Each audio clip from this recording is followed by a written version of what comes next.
Oke, hari ini merupakan hari ke-13 KPK, yaitu kawalan pergerakan. Diharap semua stay at home, mengikut arahan apa yang dikeluarkan oleh kerajaan. Diharap semua sehat. Oke. Dan hari ini Uncle mau bawa beberapa isu.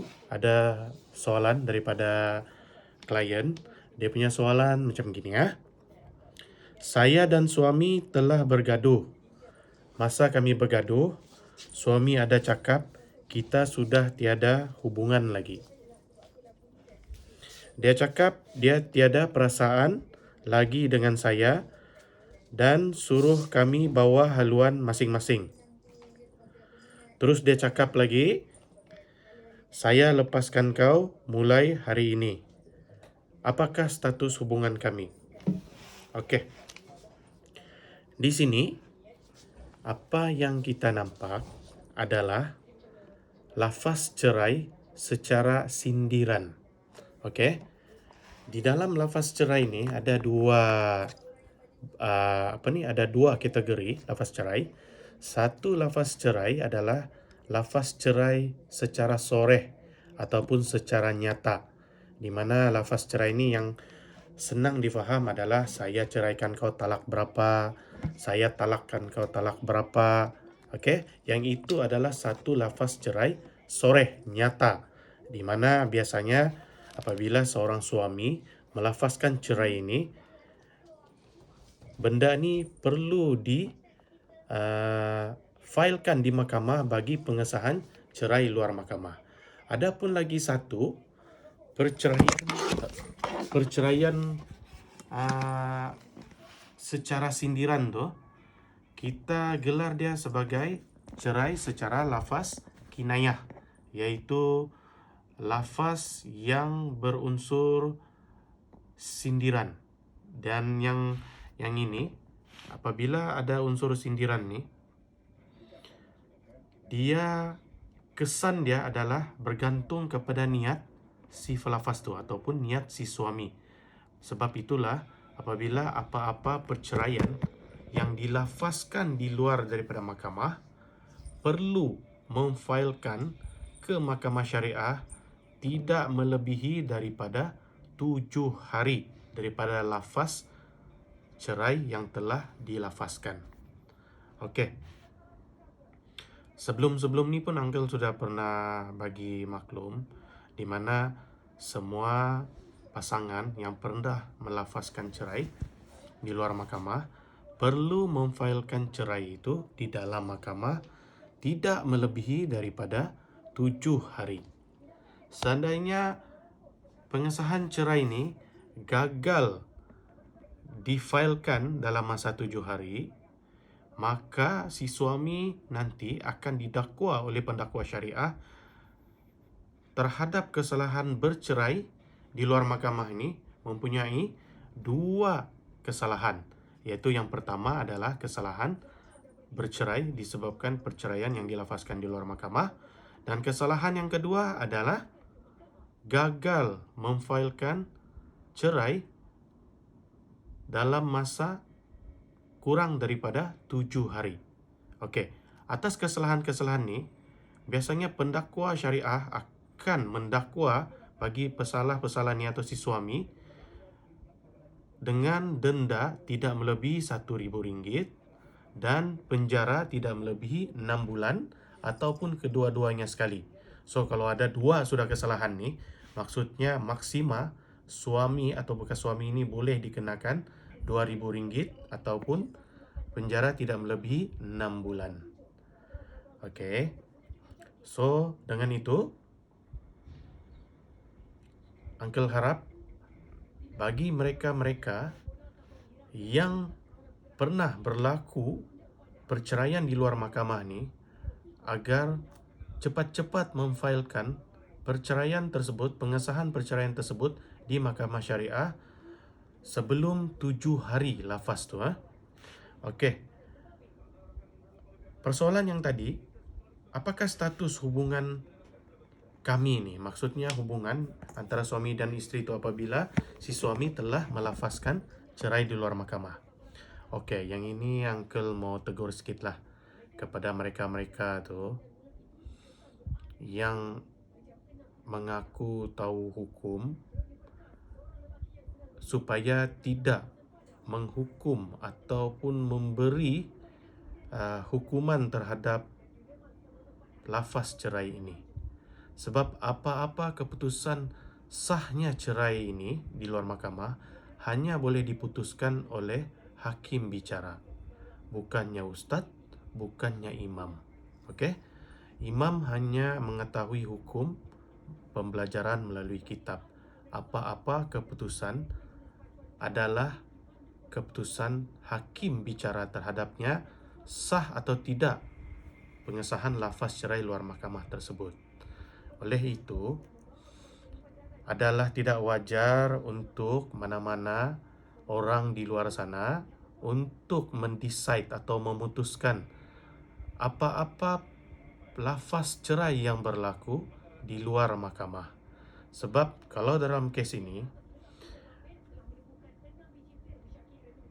adalah merupakan perceraian lafaz cerai secara kinayah, di mana apabila lafaz cerai yang dilafaz secara sindiran atau kinayah, lafaz ini perlu disiasat oleh hakim, dan hakim akan bertanya kepada si suami sama ada apakah niat melafazkan kinayah tersebut. Dan hakim juga apabila sudah menyiasat terhadap suami dan berpuas hati terhadap lafaz cerai itu, maka hakim akan memutuskan sama ada perceraian itu sah ataupun tidak. Seandainya sah perceraian ini, maka selepas selesainya kes ini,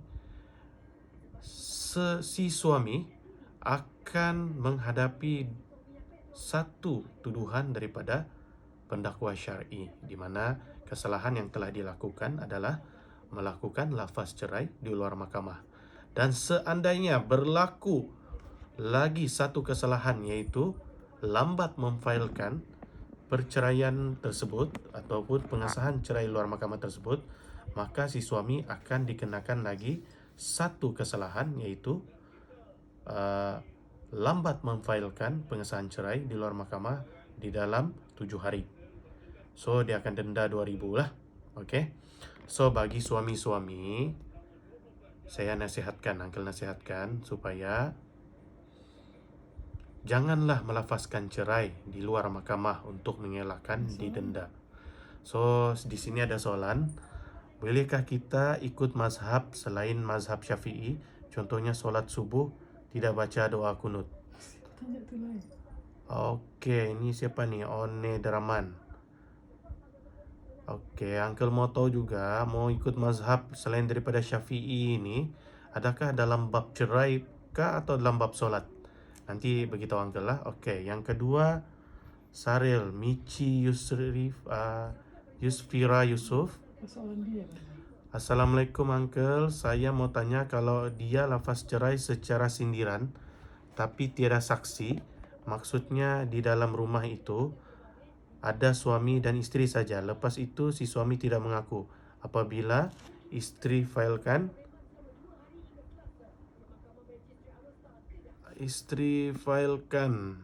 tidak mengaku, istri failkan cerai sebab tiada saksi. Okey.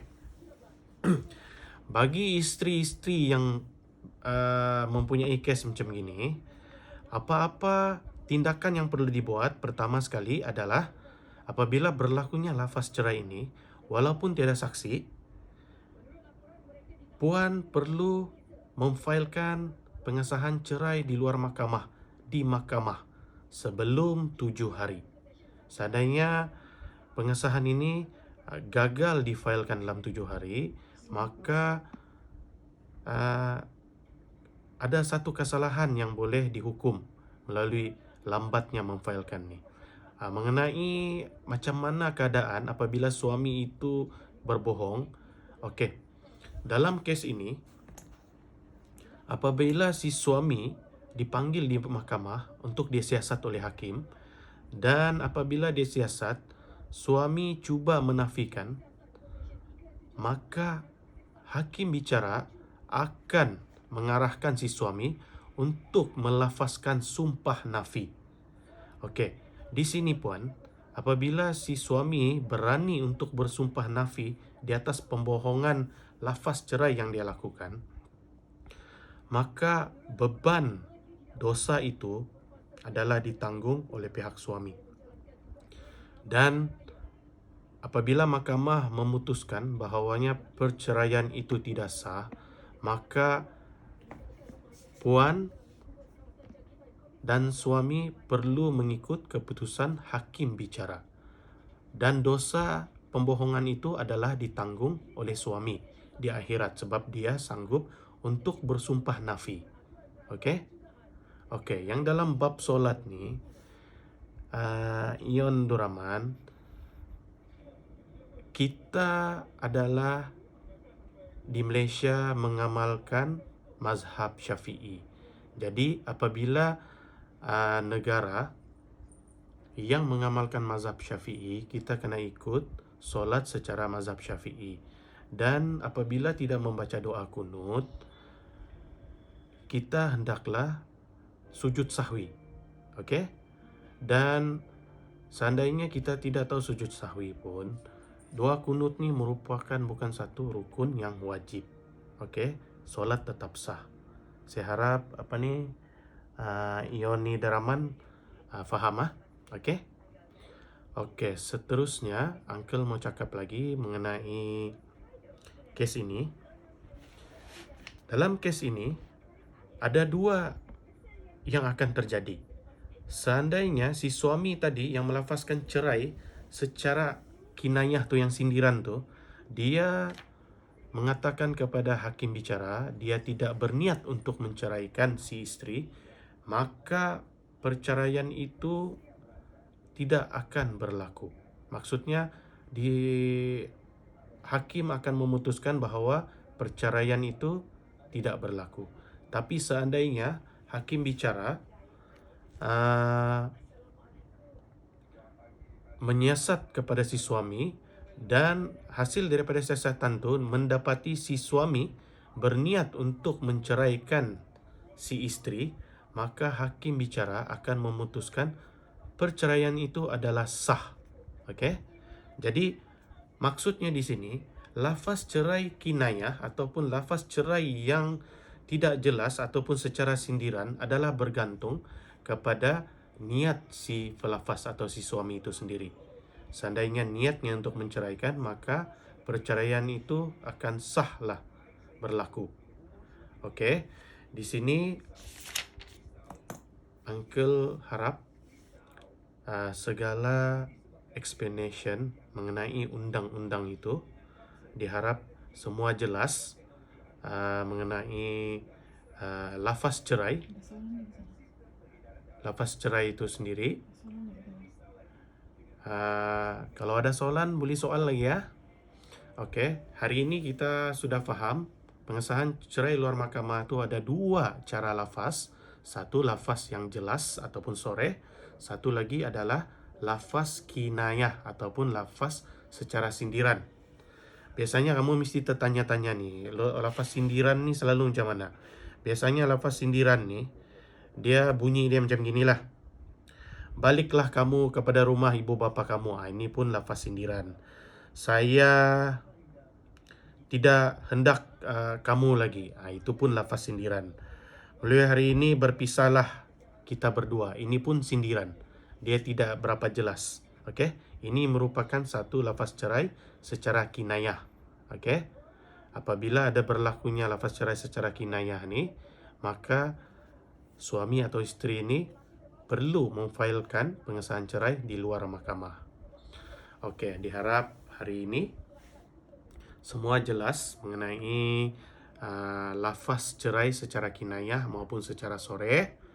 Diharap tips-tips ni sangat memberi manfaat kepada semua orang, terutama suami dan isteri.